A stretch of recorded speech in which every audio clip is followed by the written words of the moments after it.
तो हेलो दोस्तों, हम इस वीडियो में बात करेंगे भोजपुरी के सुपरस्टार दीपक दिलराज जी के बारे में, जिनका एक गाने आने जा रहा है जो कि तिरुमूर्ति फिल्म से गाना आने जा रहा है। जो कि यह गाना 1 तारीख की सुबह 6 बजे रिलीज़ किया जाएगा। और यह गाना के लिखे हैं विंध्याचल बिहारी जी, और म्यूजिक दिए हैं आर्यन शर्मा जी, और डिजिटल है विक्की यादव जी का। और यह गाना का नाम है नचनिए से लव।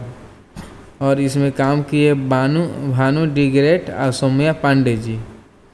जो कि गाना का नाम है नचनिया के लव, जो कि 1 तारीख के सुबह 6 बजे रिलीज किया जाएगा तिरुमूर्ति फिल्म से। तो दोस्तों, वीडियो पसंद आया होगा तो वीडियो को लाइक कीजिएगा, चैनल पर नया हो तो चैनल को सब्सक्राइब कीजिएगा, ताकि भोजपुरी के हर अपडेट आप तक पहुंच सके। जय हिंद, जय भोजपुरी। धन्यवाद दोस्तों।